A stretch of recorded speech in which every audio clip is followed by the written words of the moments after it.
Give me a quick second to fix this guy.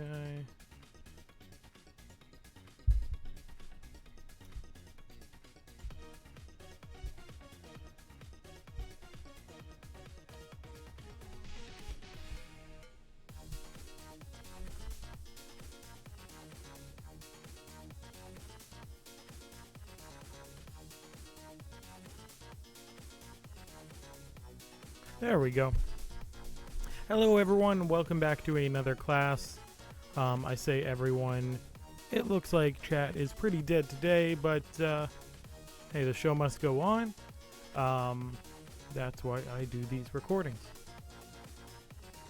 So,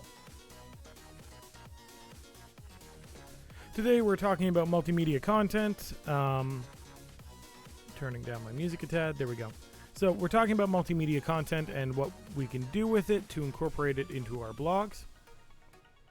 Beyond that, well, I have a bit of news as per usual, and we'll talk about the blog assignment as per usual.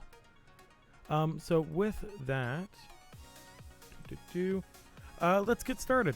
So I've got a bit of news to kick off the day with. Really hoping this is going out. This is streaming out. Give me a quick half second. Just to make sure.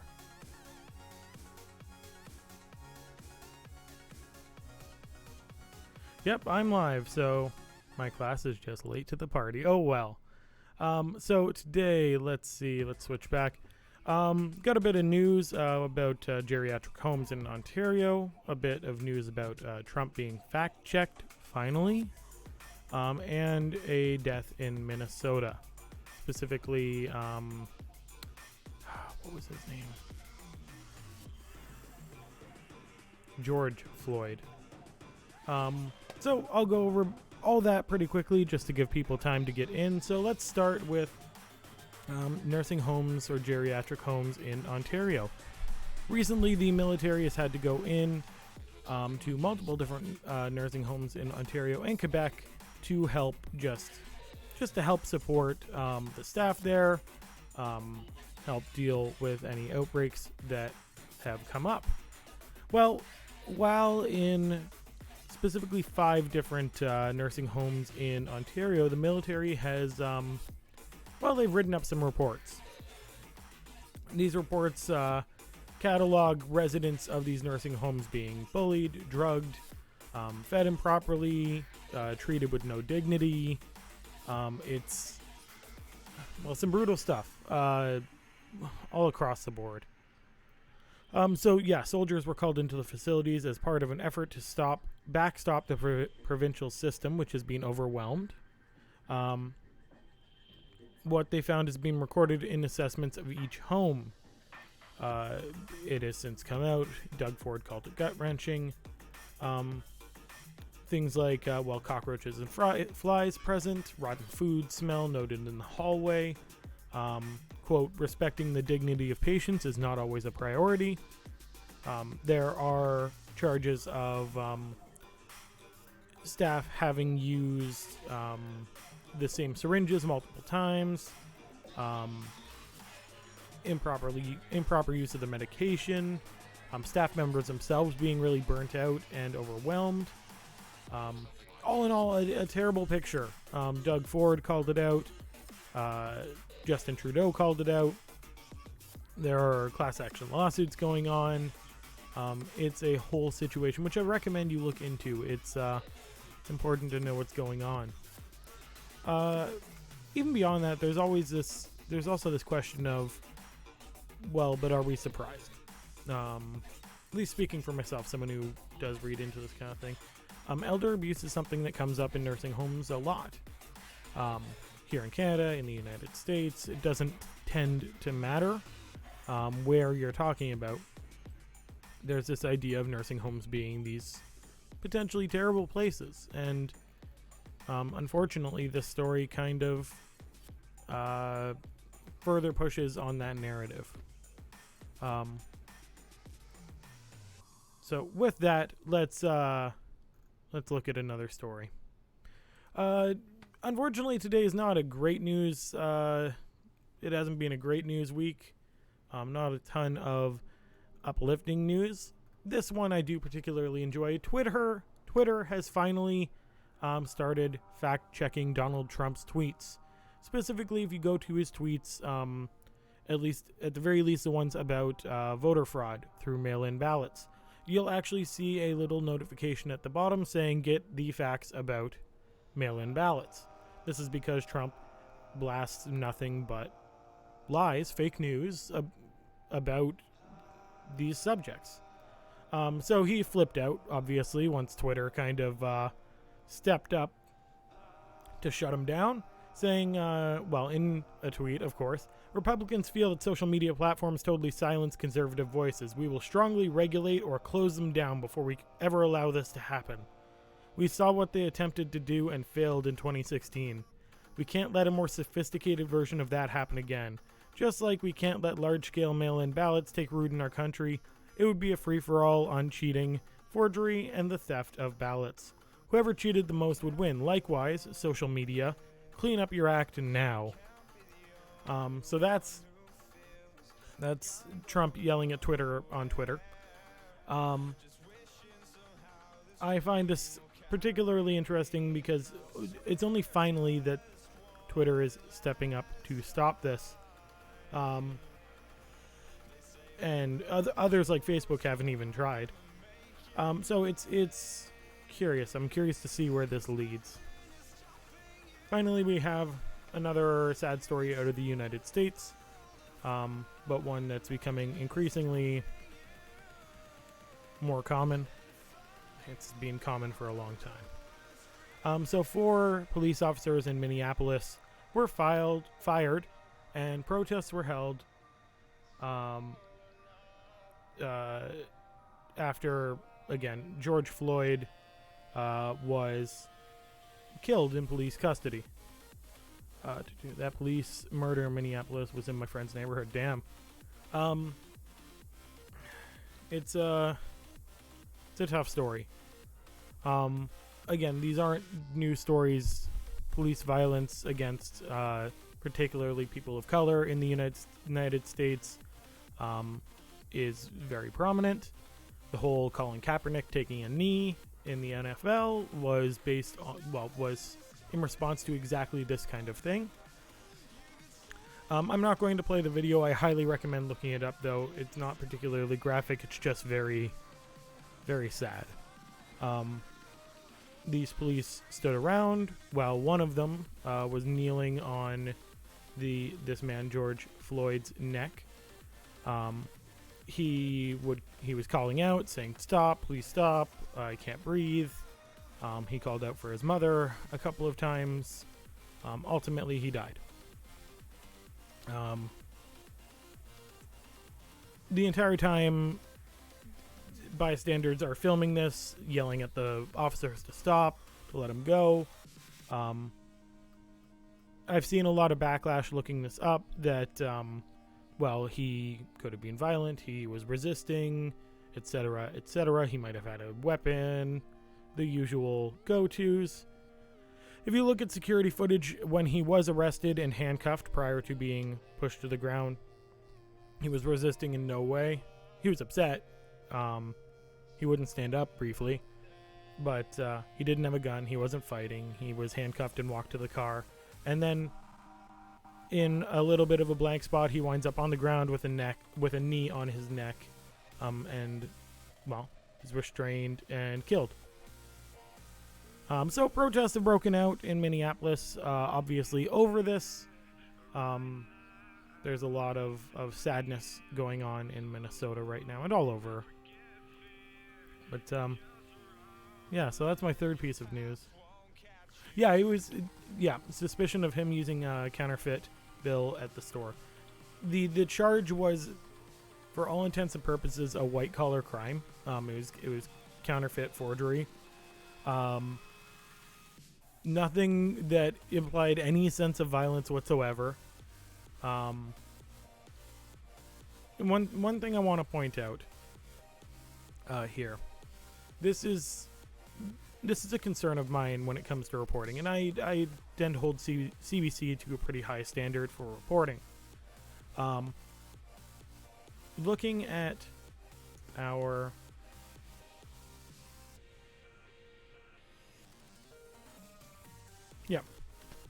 so looking at our headline, our subtitle, or our deck, and our lead. So up here, and here. And we even have a video that we could play. Most people would have probably passed on counterfeit bills without even knowing it. Yeah, for speaking outside of my journalistic shoes and more in my own perspective, this man died not because he may have had a counterfeit bill, but because he was black. And that's wrong. With regard to the reporting, if I had not said this man's name, this man doesn't have a name in this article so far. This man is named Black Man. Black Man in Minneapolis, specifically.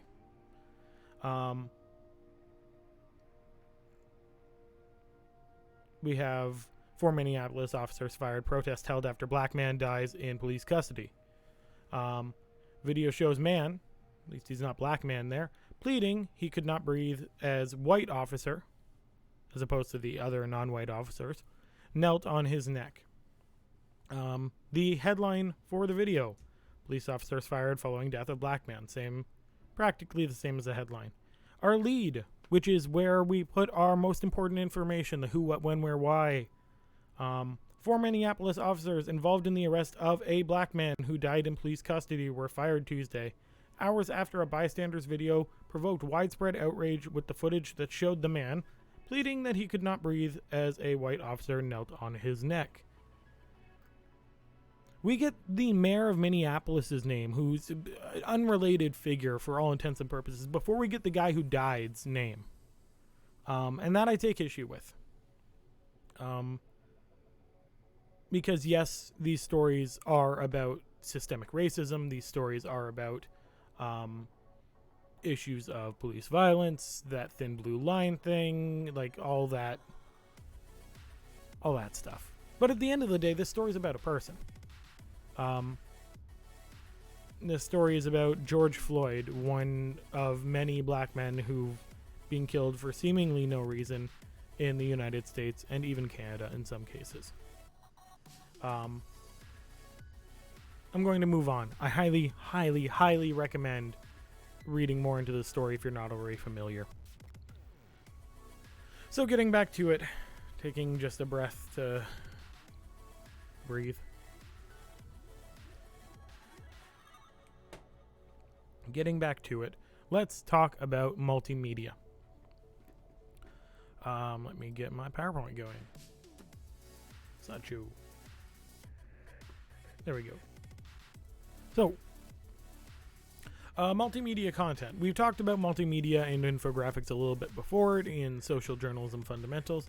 This is more where the rubber meets the road. I'm going to show you a few techniques you can use yourself in your blogs, and we're going to talk about how specifically your content can improve your blogs or your other writing content. So last class we talked about photography. We talked about how photos capture a moment in time, and if we're careful, that moment can be really powerful. In the case of blogs, there are different photo needs for different blogs. And at the end of the day, I recommended shooting your own photos, but stock photos are pretty awesome as well, as long as you source them correctly. Today, we're going to talk about what multimedia is. Then we're going to specifically look at videos, maps, and timelines as examples of multimedia in our content. So, the big question for today is, how do we keep the audience's attention, and what will keep them reading longer and coming back more often? Feel free to answer in chat. You don't need to, though, because we're going to answer it right now. Multimedia. What is multimedia? At the end of the day, if you're combining multiple types of media into one piece of content, you're working in multimedia. In art, this typically means a piece of art that combines oil paints, chalk, sculpture, paper craft, any sorts of different media into one piece of art. In journalism and media, it usually means combining writing with video, but in better cases, in more advanced cases, we'll add interactive components. We'll use all sorts of different tools at our disposal to make our content multimedia and more interesting, more compelling. Hopefully tell more information. So why should we implement it? The real question is, at the end of the day, why should we make our content multimedia? Why can't we just write an article or shoot a photo or shoot a video? At the end of the day, multimedia content increases engagement, and what I mean by that is the amount of people or the amount of time that people spend on your content interacting with it. It's one thing for someone to spend 30 seconds looking at the beginning of your video.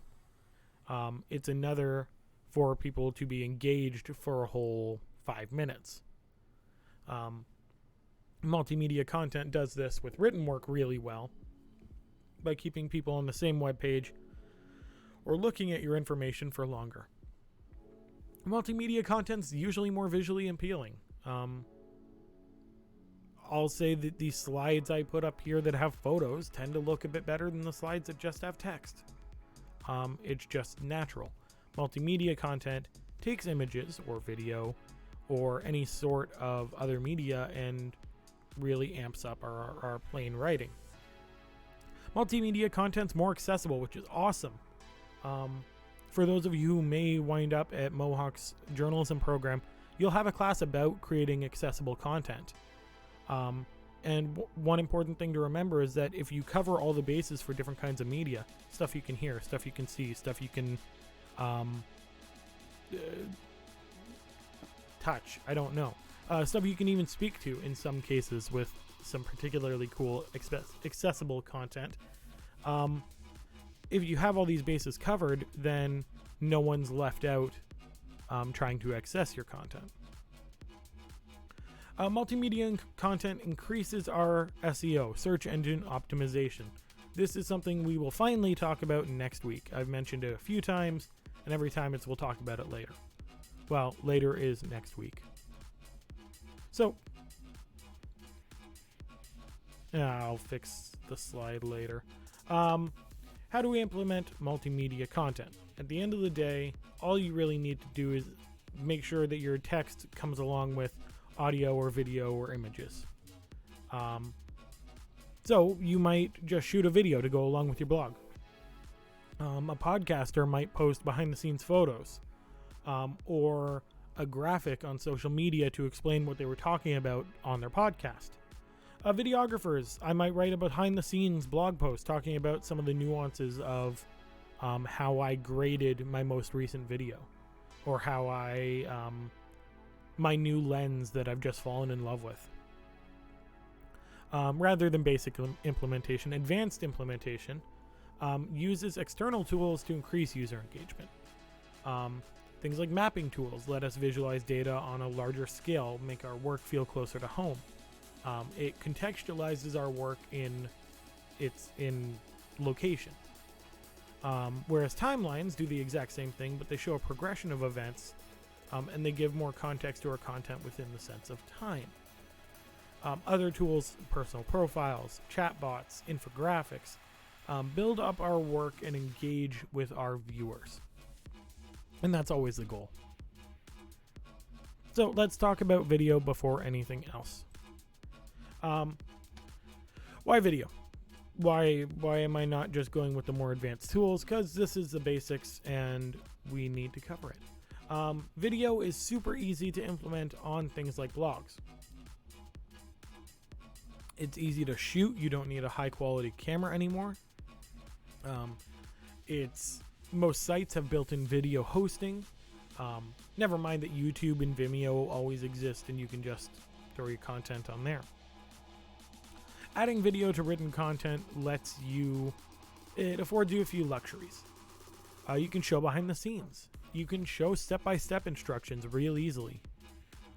You can get quotes and interviews on camera if you're doing something more like journalism or interviewing for fashion or music or what have you, whatever. Ultimately, video puts a face to the name. It puts you in front of the camera and proves you're there doing the work. It gives you more of a connection with your audience. It gives you more, street cred is not the way to put it, more legitimacy. And it's easy to make. Videos are easier to make now than they've ever been, that's for sure. So let's talk about a few examples. I haven't pulled up any video examples, but let's imagine for a moment. So let's start with a music blogger. So you're going out to catch a live show. You shoot your photos, you have your notepad, you're taking notes. You're also just trying to enjoy the show. You bring your phone with you so you can shoot some footage of the band on stage. What this allows you to do is add this video to your post and give people an idea of what the show is like. There's a reason that people go catch a live show instead of just picking up an album. And hopefully, if you shot correctly, you can show some of that magic, for lack of a better term.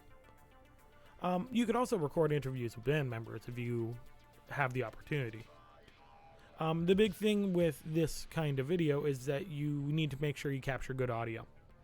Nothing is worse than seeing a bit of concert footage and the audio is just blown out. There are ways to defeat this. The best is just get a decent little phone microphone, adjust your levels on your phone.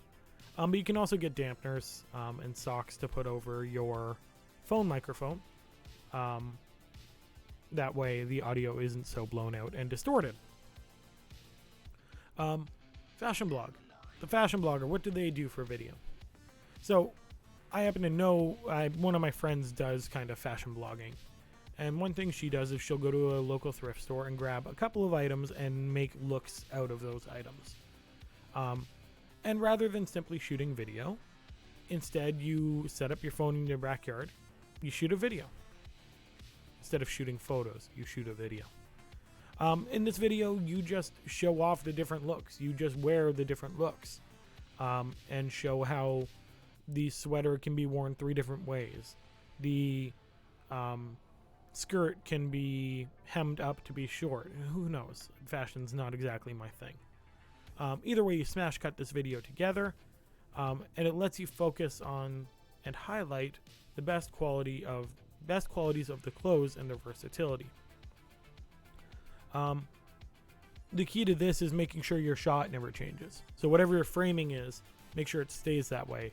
The best way to do this is invest in a tripod or a gorilla pod, which is a tripod that grabs onto something.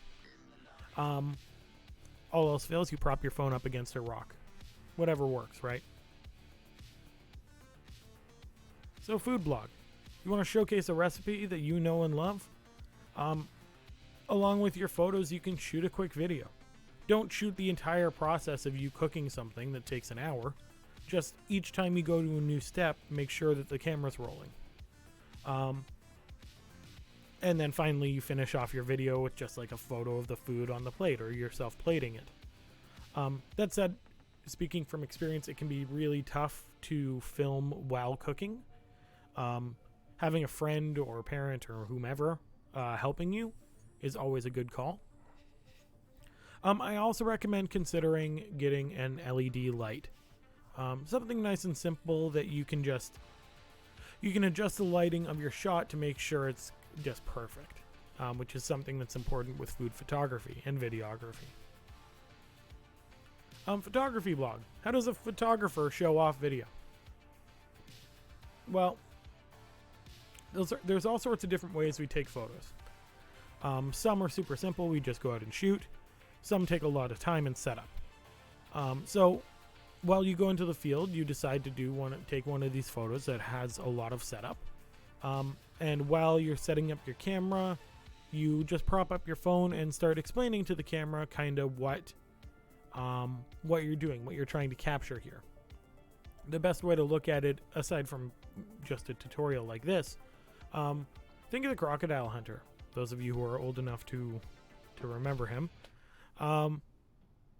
You're trying to engage with people and explain why you love doing what you're doing, why you love showing off this technique.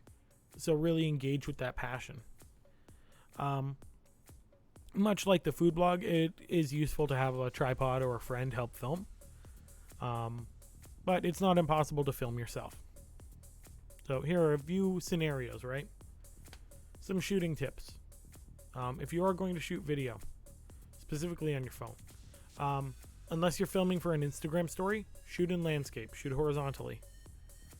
Try to work with natural lighting because we don't all have $1,000 lighting kits. The sun is your best friend. In the case of a tutorial or where you're talking on the camera, you want to either be front lit, thus your light comes from behind the camera, or you want to be side lit. This gives you the most angle. If you're backlit, you'll come out dark in your shot. Try to always face the camera or switch the camera to manual focus. This lets your focus, stay on your face. That is, unless you're specifically targeting something else like your food shot. Don't be afraid to move with your camera, especially if it's built into your phone. There's built-in stabilizers in phone cameras. Just don't jerk around too much. One really good call is walking and talking. Just hold your phone up and talk to it while you're walking. Just don't walk into traffic, you know. When you're trying to get good audio, just invest in a mic. You can get a half decent phone mic for like $20 on Amazon. I recommend investing a little bit more than that to get some better quality, but if all else fails, you've got that. Keep practicing, keep learning how your camera works, keep trying new kinds of delivery. If you want to upgrade to a better camera, do it. Just don't expect yourself to be perfect the moment you get the camera. That's about it. If you have any questions about shooting video, feel free to throw them out in chat or comments or whatever, even while I'm continuing on with mapping, just because I know there's a delay. So, let's move on to mapping once I take another sip of water.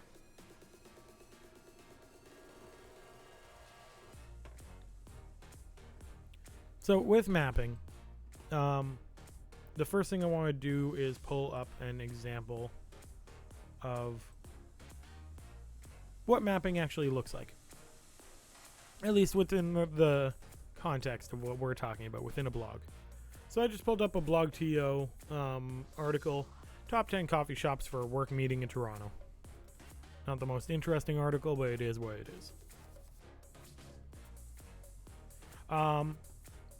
So down here at the bottom of the article, once I press zoom in a little bit, we have this interactive map, literally a Google Maps map.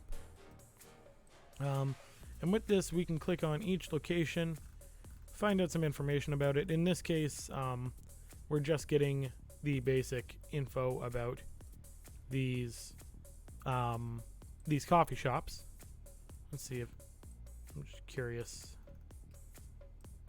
Oh. Okay, I've actually been to Pilot Coffee. I used to live on Ossington. But so if you've read through this article about why these different coffee shops are the best place to have a work meeting, you can then go find them. All the information for finding them and reaching out to them is on this map. And this map took some blogger probably 20 minutes to make, assuming they had the information beforehand. It's just something they add to the blog. So why is this important? Why am I taking all this time to talk about it to you? Well, mapping allows your audience to visualize your post within the community. This is a particularly good thing if you're a community blog.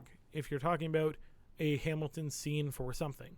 If you're talking about fishing in southern Ontario, there are opportunities there to map.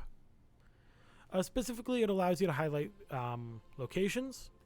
It better connects you with your local audience who will recognize these places you're talking about. And it makes it feel like you're actually living within your community. You're getting to know the areas around you. And this will show, you might feel this yourself, and that's all well and good, but your audience will sense this as well. Mapping is super straightforward and really easy to put on a web page. And we'll be talking about that in a minute. So there's really, I shouldn't say there's no end, but there's no end to what you can map on a blog. You can do coffee shops. You could do the best music venues in town. the best places to hold a wedding in the outskirts of Hamilton. You could talk about different art galleries, or even if you're updating it regularly, specific art exhibits as they're going on.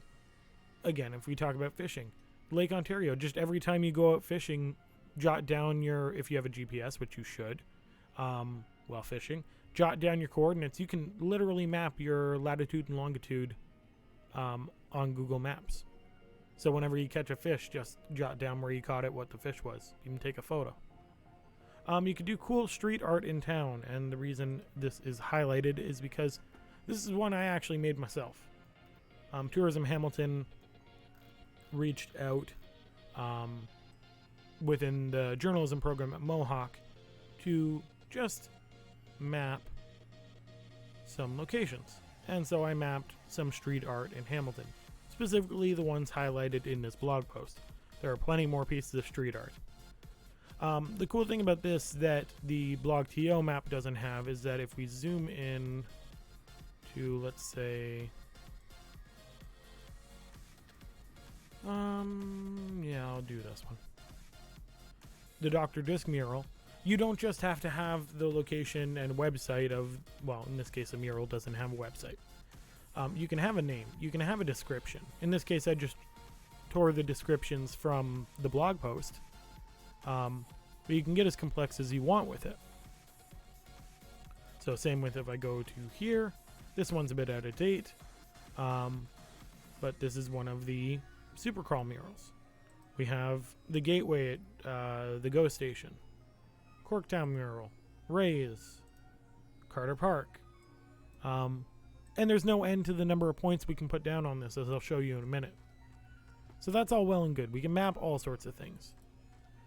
What we can also do is expand on our mapping. There are plenty of ways to do this. The way I did it was making a video. This requires a lot more knowledge than just how to make a map, but I figured I'd show it.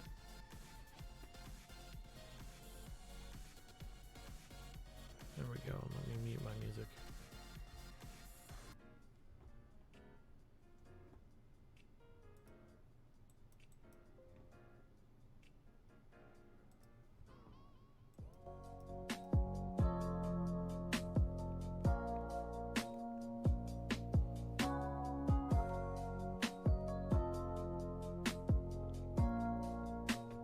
So with this, my friend Brianna and I went out to the different murals, or at least a couple of them, and shot some video. And then we used the actual map that had been created to make an animation. Now, I'll admit the pacing of this video is a tad slow, considering it runs for 3 minutes. But there's plenty of opportunity to take this little idea of mapping and turn it into a bigger and better project. So I'm going to turn that down. We'll get the other music back up and running. Ooh.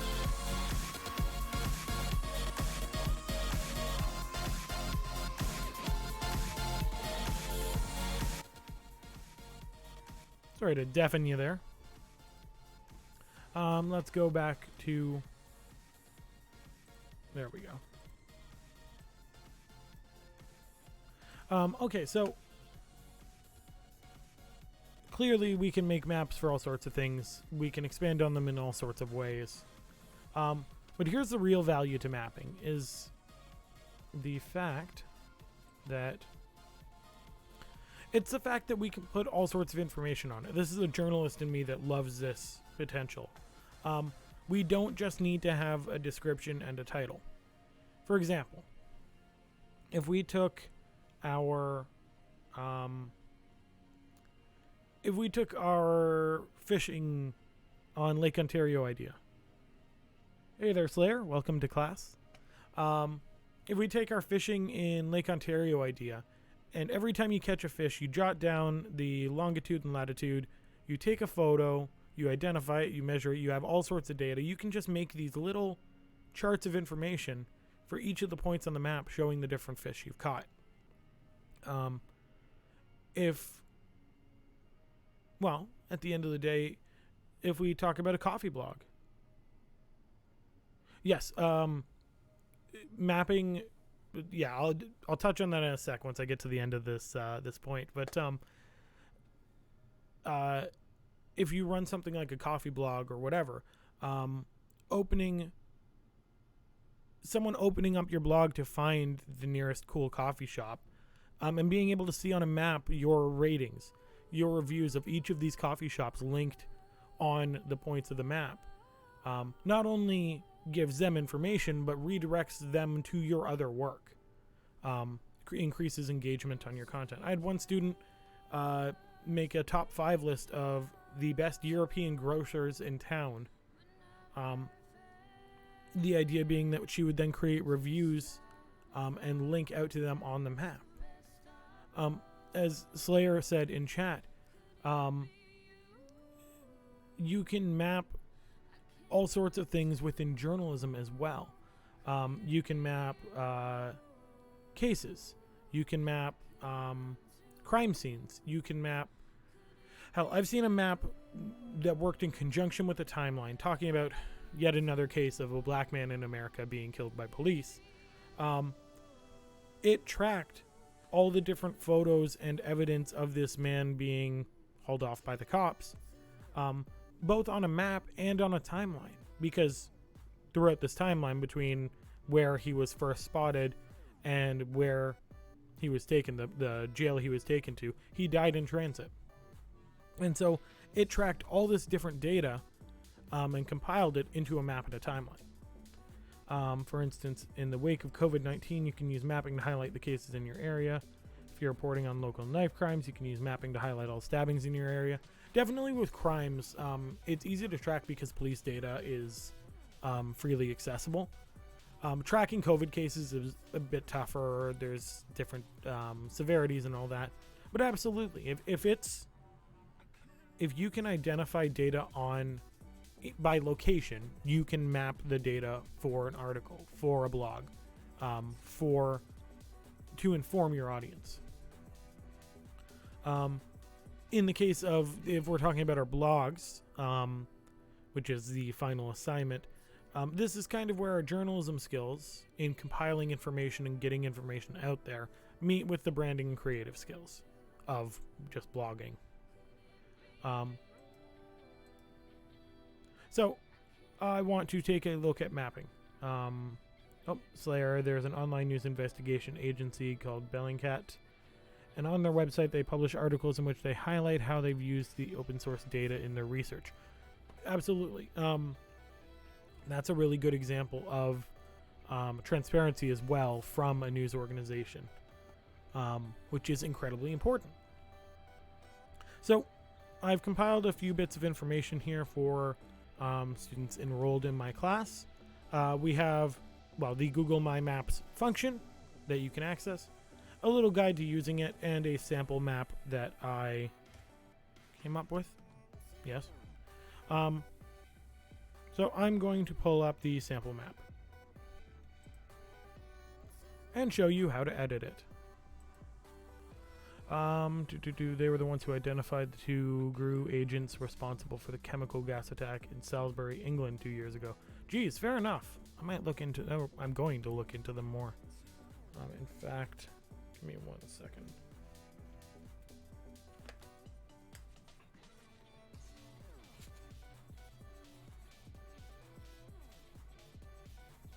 There we go. Taking notes. Always taking notes. Okay, this is my street art map.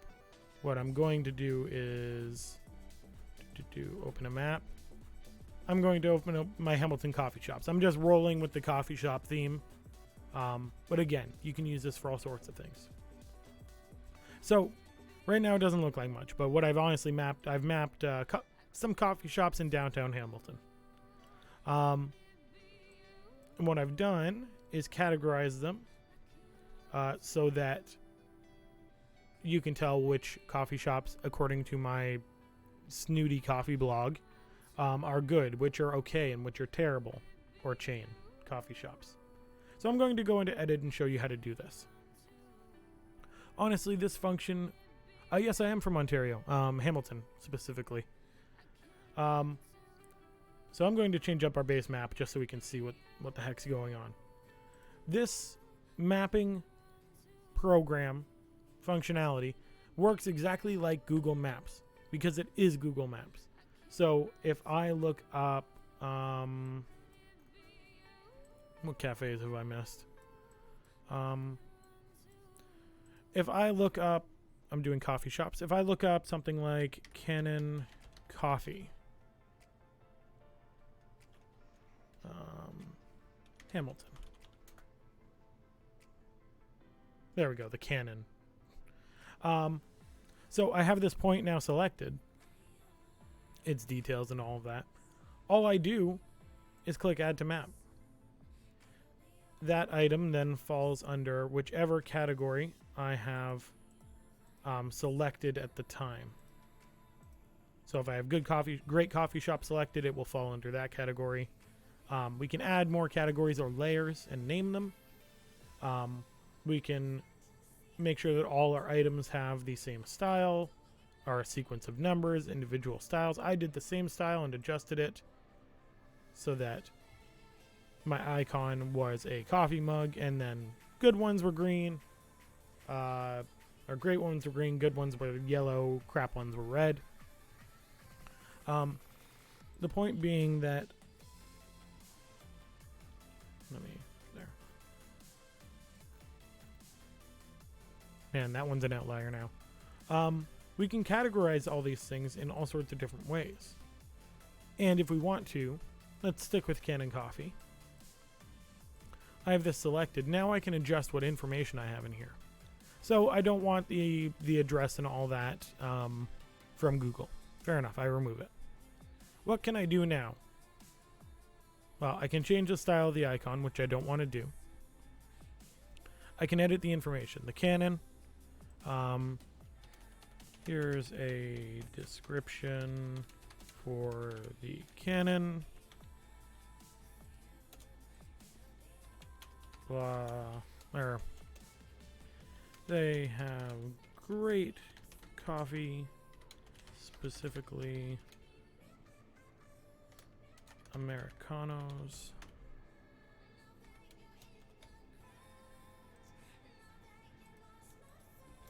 I'll just go with Americano. However, there is limited space in the shop. Read more at my blog. Insert link here. There, I save it. Of course, I don't have a link to drop in there, but you can absolutely drop a hyperlink. As well, we can add images. We can add video. We can upload. We could even shoot from a webcam. I'm not about to do that. That'd be insanity. Or if an image is already online on something like Flickr, for example, or Imager, we can just paste the URL. It's the exact same for videos. It's really a cool function here, and all of this is truly customizable. Again, if we're talking more hard news, like let's say if we're tracking stabbings, knife violence in Hamilton, we can specifically put descriptions from the police. We can put photos of the scene. We can put whatever information we want in this little description box. And even more so, we can link out to our own article that talks about it all. So we can leave a little description, and then they go to our webpage to find out more. What's cool about these blogs is once we're all done with them, we can customize our base map. I'll go with something a bit more refined for this. So once we're done with our points, we've customized everything, we like how it looks, we can share our content.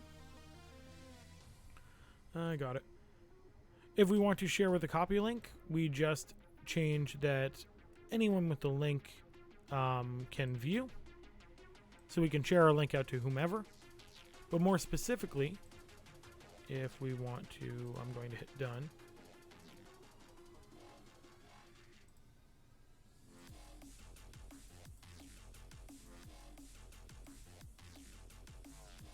Yep, so what I can do is I can take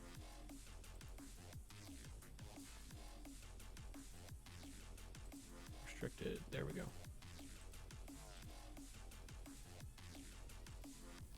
Okay. What I can do is I can take this link and I can drop it in my web page. I can drop it on Wix, for example, in what's called an iframe, which is just a item you can drop onto your blog like anything else, specifically called iframe. You can just look it up. You just drop the link in and your map will show up.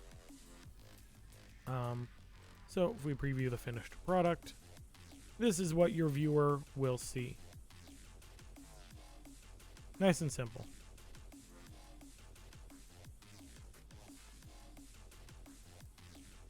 So let's move on from mapping.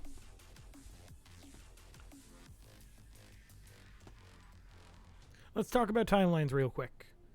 What's a timeline? A timeline is the same as a map, but with regard to date and time.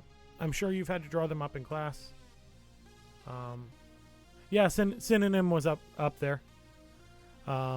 It's one I particularly I enjoy going to synonym just because it tends to be a bit more chill.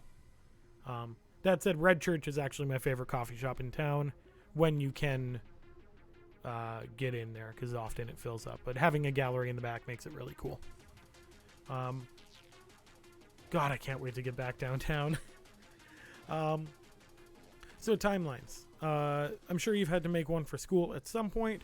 A timeline is a bunch of points organized along a chronology. So whenever you have to organize points along a chronology, yes, you could just write a blog post. I used to work there. I'm not going to say anything about those folks. Fair enough.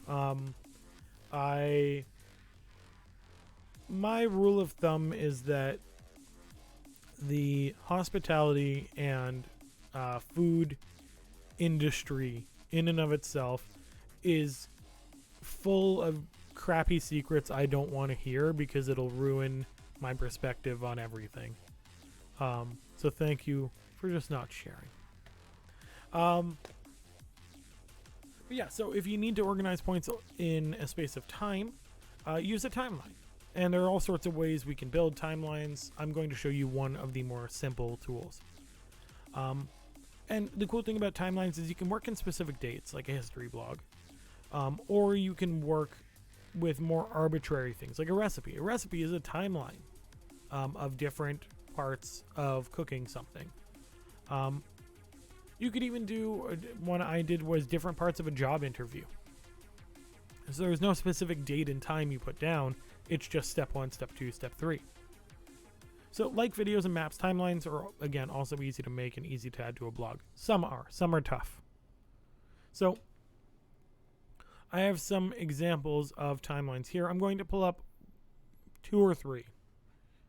So let's look at iPhone generations before anything else.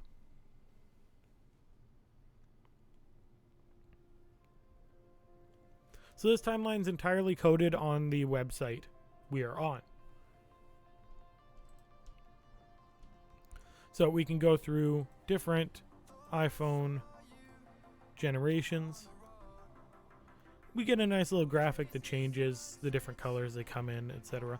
We can click the little plus to get more information about this specific model, and price in the case of Britain. So if we go back, we can go all the way up to iPhone SE, which is as far as this timeline goes.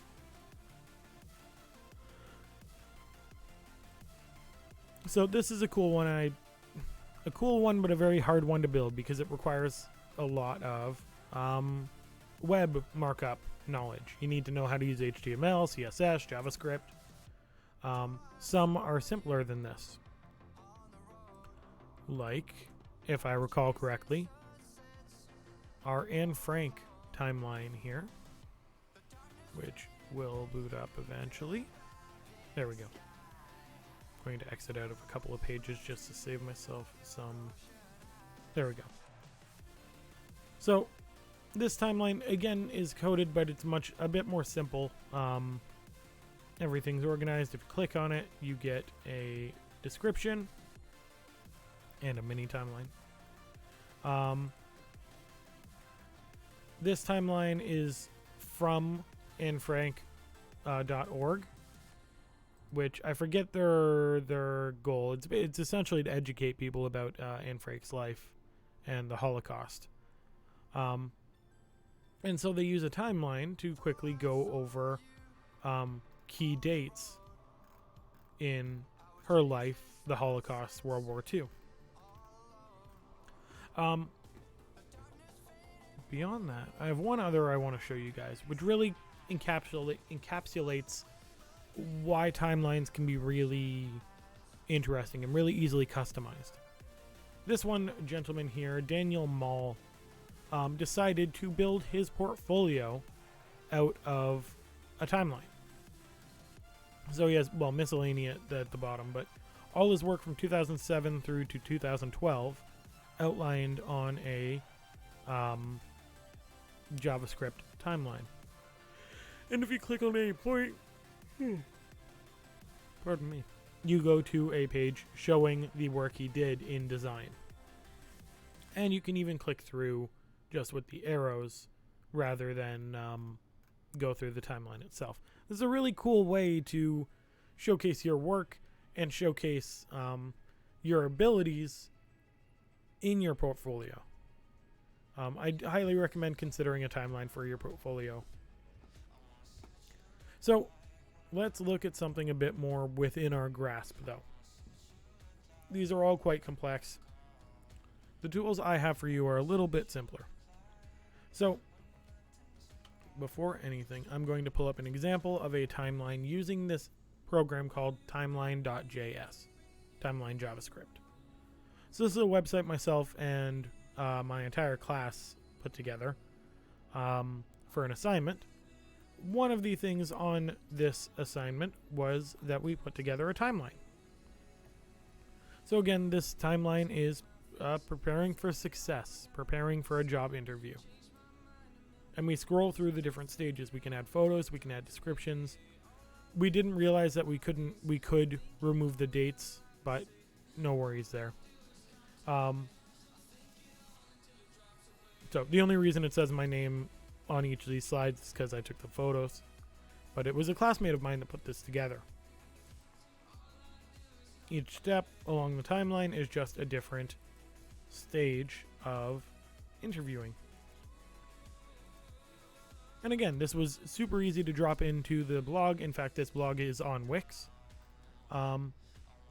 You just need to make an iframe.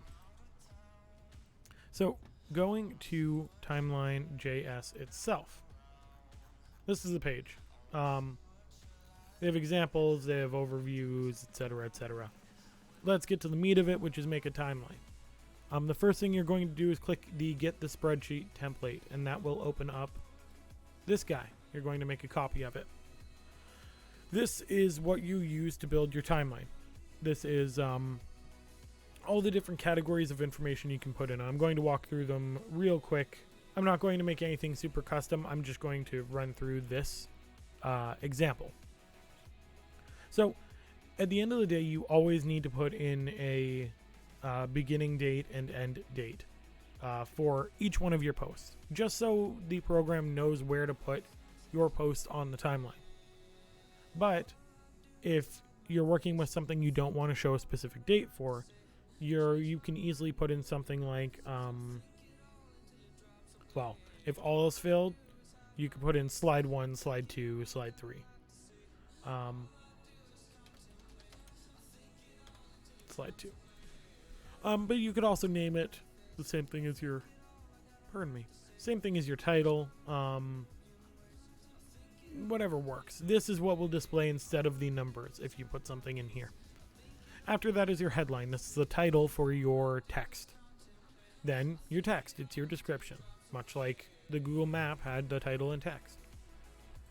After that, you can put in media. And unfortunately, the only way to put in media for video or for photos is to host your photos or video on a different site.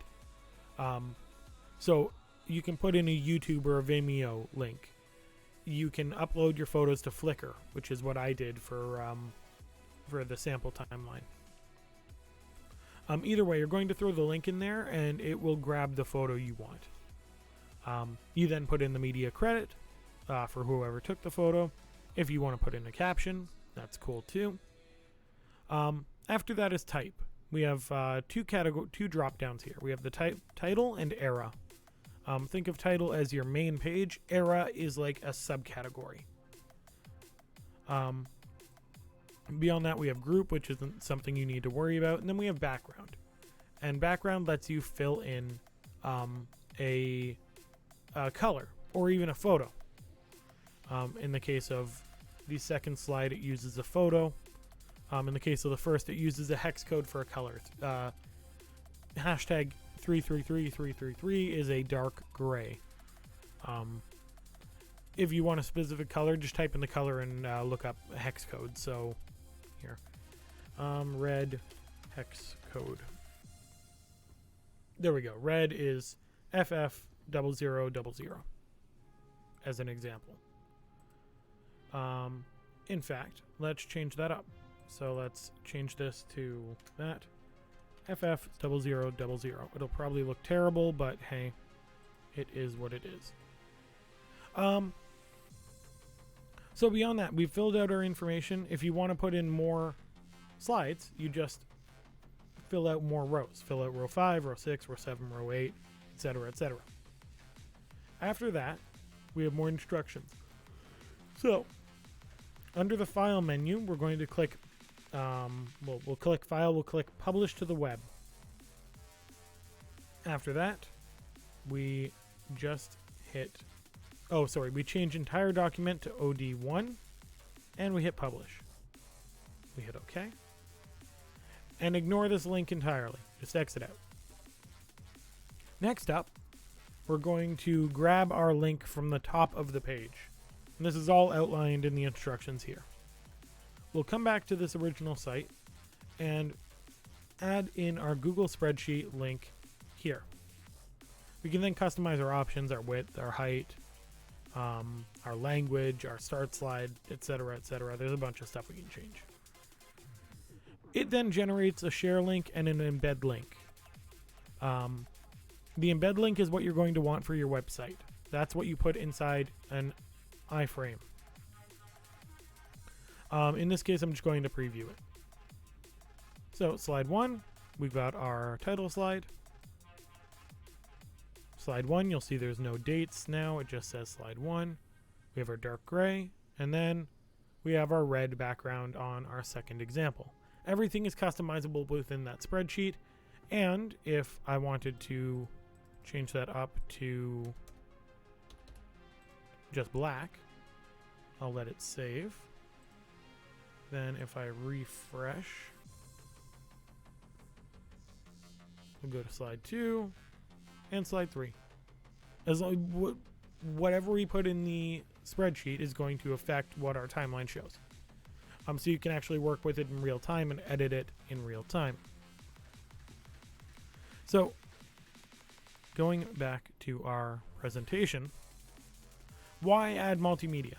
At the end of the day, what's our summary is multimedia is information. Multimedia lets us know things. Multimedia is a good break from straight writing. If you're tired of writing paragraph and paragraph and paragraph, throw a photo in, throw a video in, throw some audio in. There's all sorts of other tools that we can use.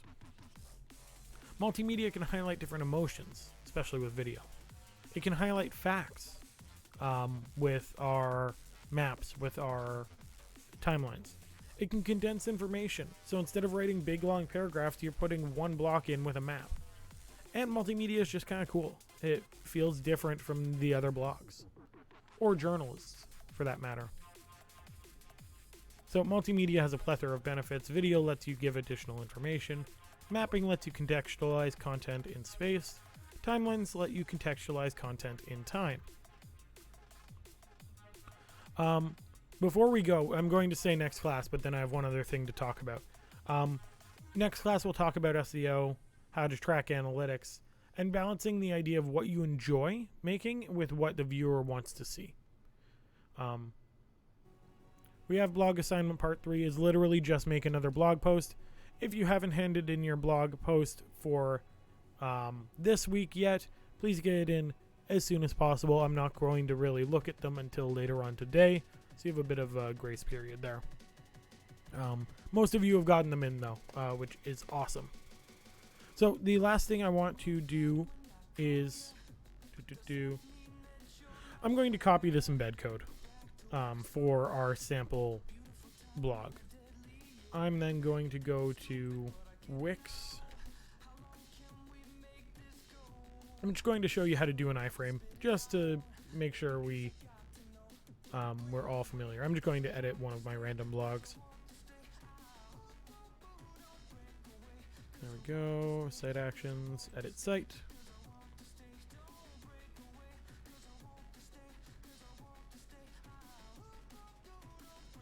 It'll take a moment, especially because I have a million things open. There we go. Let's just work with... I'll throw it on my homepage, not that I would ever actually do this. I'm going to go to the add button on the side in my editor. I'm going to go down to more. That's what we want, HTML iframe. So that drops it in. We then reshape it however much we want. And then we enter our code. In this case, we want code, not our website address. Code is the thing I just highlighted. You'll know it's code if it has this little bracket. These little brackets at the beginning and end. Just making sure the code's good. Yep. Apply. There we go. And then we can adjust it so that it all fits properly. I have a particularly large timeline here. But the thing to note is that when you're editing your timeline, adjusting the settings, you can change the height to, let's say, 300 pixels. Which then makes our timeline much thinner. It gets a bit cramped at points. You have to kind of play that balance. But that's how you add an iframe, and that's the same way you're going to add your map. Is the same exact tool. So I'm going to delete that.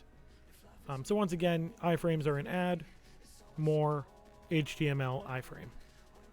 That's it. So I just wanted to tackle that real quick. Again, your second blog posts are due next week at the beginning of class. And I don't think there's much more to go over. I'm going to switch back to Cam for a moment. For if you have any questions, let me know. If you have any concerns with your blogs, let me know. You can also email me. But for the two of you who've stuck through class, we had one or two more people pop in. Yeah, if you have any questions or concerns, feel free to shout out now, or feel free to email me.